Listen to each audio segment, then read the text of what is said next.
میں تم کو ایسا نسخہ بتاؤں جس سے آپس میں محبت ہو جائے؟ فرمایا نعم یا رسول اللہ۔ فرمایا اللہ کے رسول صلی اللہ علیہ وسلم نے افشوا السلام، آپس میں سلام کو خوب پھیلاؤ، ملو تو سلام کرو، السلام علیکم، گھر داخل ہو تو سلام کرو، گھر سے جانے لگو تو سلام کرو، چھوٹا بڑے کو سلام کرے، بڑا چھوٹوں کو سلام کرے، ایک دوسرے کا عزت و احترام کرے۔ اسلام نے نسخہ دیا افشوا السلام۔ اس لیے فرمایا حضرت عبداللہ ابن سلام ہی کی روایت ہے افشوا السلام واطعموا الطعام، اور غریبوں کو کھانا کھلاؤ، وصلوا باللیل والناس نیام، تہجد کی نماز پڑھو جس وقت لوگ سوئے رہتے ہیں، ادخلوا الجنت بسلام، سلام کا رواج دو، غریب کو کھانا کھلاؤ، تہجد کی نماز پڑھو اور سلامتی کے ساتھ جنت میں داخل ہو جاؤ۔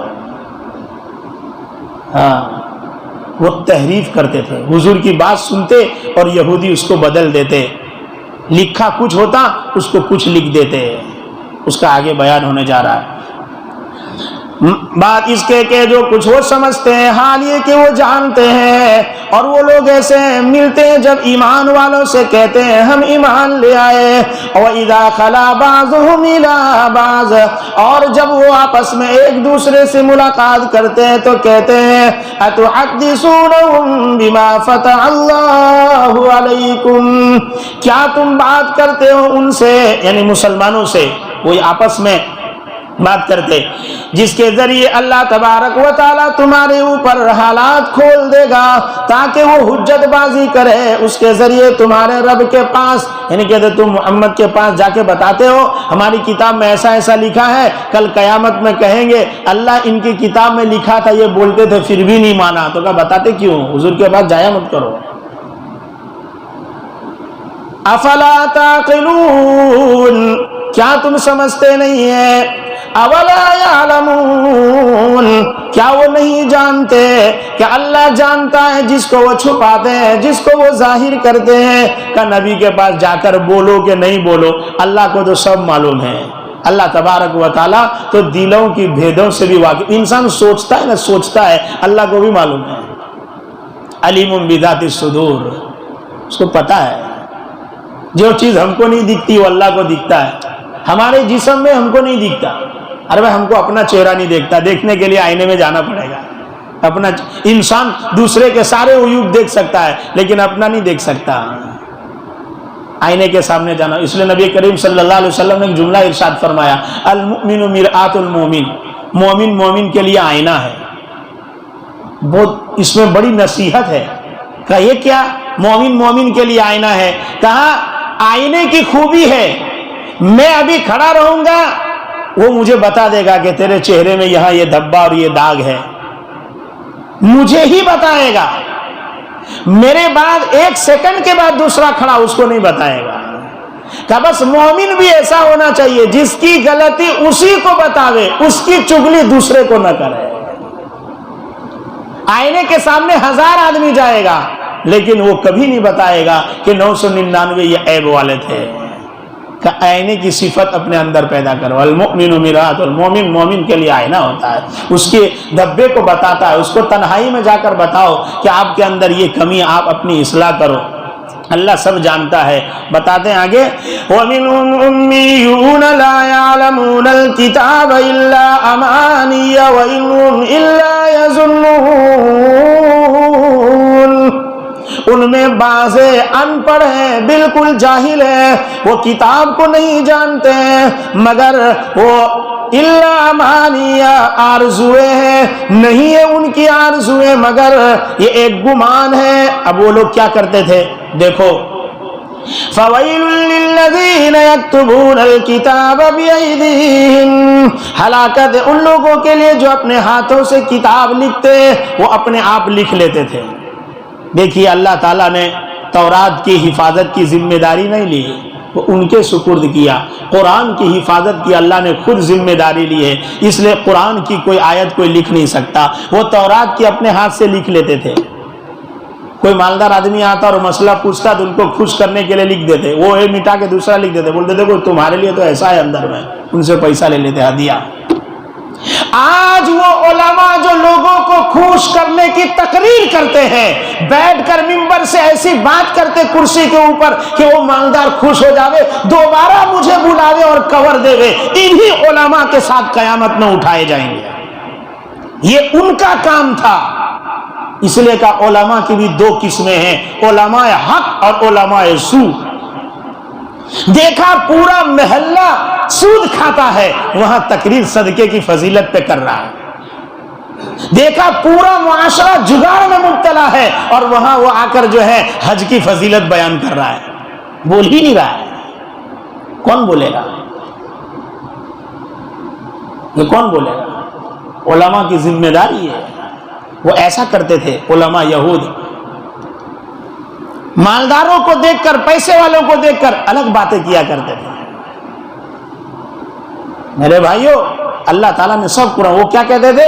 اپنے ہاتھ سے لکھتے اور پھر کہتے ثم یقولون ھذا من عند اللہ لیشتروا بہ ثمنا قلیلا، پھر وہ کہتے یہ اللہ کی طرف سے ہے تاکہ اس کے ذریعے سے تھوڑا دنیا کا پیسہ کما سکے۔ قرآن کہہ رہا ہے، میں جو بول رہا ہوں اپنے اندر ہی ہے۔ وہ ہاتھ سے لکھ لیتے تھے اور بولتے دیکھو اللہ کی طرف سے، اور ان سے پیسے لے لیتے تھے۔ ہاں، نبی کریم صلی اللہ علیہ وسلم کی موجودگی میں فاطمہ بنت مخزومیہ نامی ایک عورت نے چوری کر لیا، بڑے خاندان کی تھی۔ صحابہ آپس میں پریشان ہو گئے، اس کا ہاتھ کٹے گا، کچھ اس کا ہونا چاہیے، کچھ بات کرو، حضور کے پاس جا کے کچھ ریکویسٹ رکھی جائے، درخواست کی جائے۔ سوچا حضرت اسامہ ابن زید، چونکہ حضرت اسامہ ابن زید کو حضور صلی اللہ علیہ وسلم بہت چاہتے تھے، منہ بولا بیٹا بنا رکھا تھا۔ ہاں دیکھو، منہ بولا بیٹا، منہ بولا بیٹا وہ بیٹا نہیں ہوتا، اس کو وراثت میں حصہ نہیں ملے گا، آپ اس کو اپنے اعتبار سے کچھ دے سکتے ہیں، منہ بولا بیٹا بیٹا نہیں ہوتا، اس سے پردہ ہوگا بالغ ہو گیا تو۔ حضرت اسامہ کو حضور صلی اللہ علیہ وسلم نے متبنہ بنایا تھا، منہ بولا بیٹا بنایا تھا۔ ان سے لوگوں نے سوچا کہ درخواست کرو، یہ بولیں گے نا تو شاید وہ مالدار گھرانہ رہ جائے گا، اس کا ہاتھ کٹنے سے بچ جائے گا۔ حضرت اسامہ گئے، نبی کریم صلی اللہ علیہ وسلم کے سامنے بات رکھی۔ حضور صلی اللہ علیہ وسلم کا چہرہ جب غلط بات سنتے تھے سرخ ہو جاتا تھا، انداز بدل جاتا تھا۔ حضور نے فرمایا تشفع فی حد من حدود اللہ، کیا تم اللہ کے حدود میں سفارش کرنے آئے ہو؟ سنو، ان سرقت فاطمہ بنت محمد لقطعت یدہا، اگر محمد کی بیٹی فاطمہ بھی چوری کرے گی تو محمد اس کا بھی ہاتھ کاٹے گا۔ یہ اسلام ہے، کیونکہ موٹا گھیرنا چاہیے، تجھے کیوں محبت ہے؟ آج ایسے علماء موجود ہیں، ایسے لوگ موجود ہیں، امت تب تباہی کے اوپر جا رہی ہے، حق بولنے سے گھبرا رہے ہیں۔ سود کو سود کہنے میں ڈر لگتا ہے، اس کو جگاڑی کو جگاڑی کہنے میں ڈر لگ رہا ہے، وہ بولنے کے لیے تیار نہیں ہے۔ فضائل صدقے کے فضائل، زکوٰۃ کے فضائل، حج کے فضائل، جماعت میں جانے کے فضائل، اس کو بولو چوری پر کیا ہے، 1 روپیہ سود کا کیا مصیبت رکھتا ہے، جگاڑی کے لیے اللہ نے کیا کہا ہے۔ قرآن کہتا ہے انما الخمر والمیسر والانصاب والازلام رجس من عمل الشیطان، یہ سب شیطانی کام ہے، یہ جوا کھیلنا، شراب کا پینا، یہ سود کا کھانا، حرام کا کھانا، چوری کرنا، لوگوں کا لوٹنا شیطانی کام ہے۔ فاجتنبوہ لعلکم تفلحون، اس سے دور رہو تاکہ تم کامیاب ہو جاؤ۔ منبر خاموش ہے، جلسہ خاموش ہے، ایک جلسے میں اس پر تقریر نہیں، بس واہ واہ۔ 25,000 روپے خرچہ کیے، مولانا بلایا، اسٹیج لگایا، سب کچھ کیا، اور 2-3 تعریفیں کی اور در فلاں بھائی نے بلایا، ماشاء اللہ یہ وہ فلاں، ان کی تعریف پہلے 15 منٹ۔ اب تو کچھ لوگ لسٹ لکھ کر پہلے نام لے کے تعریف کرتے، یہ ہمارا کام ہو گیا، اس وجہ سے ہم پیچھے ہیں۔ ورنہ قرآن ہمارے لیے درس ہے، قرآن ہدایت ہے، اگر ہم اس پر عمل کریں گے تو انشاءاللہ ہماری نسلیں آباد رہے گی، اس کو کوئی آنکھ اٹھا کر دیکھ نہیں سکے گا۔ کوئی نہیں دیکھ سکتا تھا صحابہ کی جماعت کو، تھوڑے تھے، مجال نہیں ہوتی تھی کوئی آنکھ اٹھا کر دیکھے، کیوں؟ انہوں نے قرآن کو سینے میں بسایا تھا۔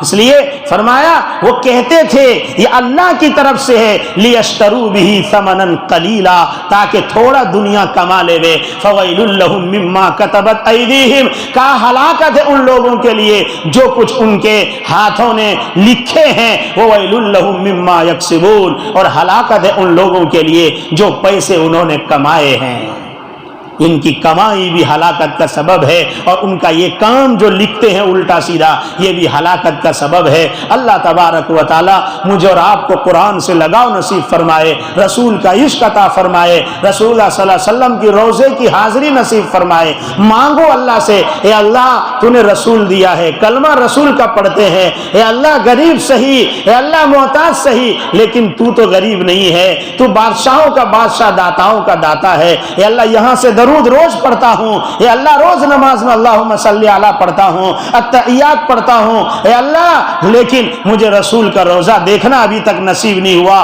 فوٹو میں دیکھ کے ترستا ہوں، ویڈیو میں دیکھ کر جو ہے آنکھوں میں آنسو لے آتا ہوں، تیرے کتنے بندے وہاں جاتے ہیں، اے اللہ وہ دن دے دے کہ روز اقدس سامنے ہو، گنبد خضرا سامنے ہو، اور کھڑے ہو کر میں کہوں الصلاۃ والسلام علیک یا رسول اللہ۔ اے اللہ ایسا موقع نصیب فرما، اللہ سے مانگو، انشاءاللہ اللہ پورے مجمع کو حاجی بنائے گا، موت سے پہلے بنائے گا۔